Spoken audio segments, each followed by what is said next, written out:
Let's take a look at the Orlando Magic's 2022 NBA Draft. With the first overall pick, the Orlando Magic selected Paolo Banchero, the 6'10" forward out of Duke. Now, a couple of days prior to the draft, we started hearing about Paolo possibly being the #1 overall pick. We knew he'd be a top 3 pick, but even he was surprised when he found out he was going #1. This past season, he was All ACC, ACC Rookie of the Year, ACC All Freshman, NCAA All Tourney Team, the best all-around scorer in this draft. The first thing that jumps out to you is his size. He's 6'10", 250, very fluid. He has tremendous footwork, can score in the low post. He has a good handle, willing to find his teammates. I think as a rookie, he can immediately give you 20 points per game. Some things he can improve on: he's got to be more consistent with his shot, better decision making, and a little bit more locked in on defense. I think he's going to be a multiple all-star, all-NBA type of player. With the 32nd overall pick, the Magic selected Caleb Houston, 6'8" forward out of Michigan.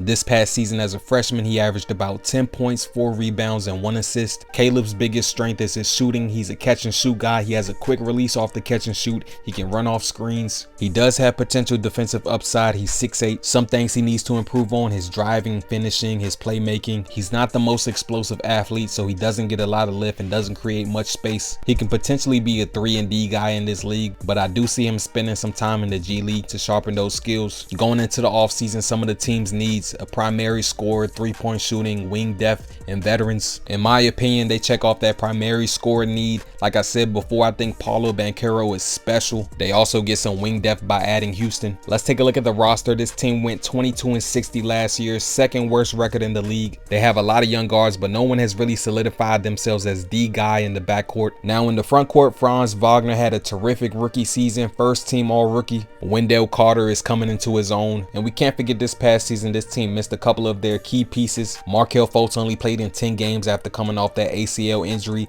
and Jonathan Isaac missed the entire season. Here are the team's free agents in 2022. I think they try to get Mo Bamba back. The rest of these guys, I think it's pretty much up in the air. This upcoming season, the Magic will be more competitive. I don't see them finishing last in the East, but they're still ways away of being in postseason play. And down the line, I think Wagner and Banchero could be a great 1-2 punch. If you enjoyed this video, make sure you hit that like button. And if you haven't already, make sure you subscribe. In the comments, let me know how you think the Orlando Magic did in this year's draft.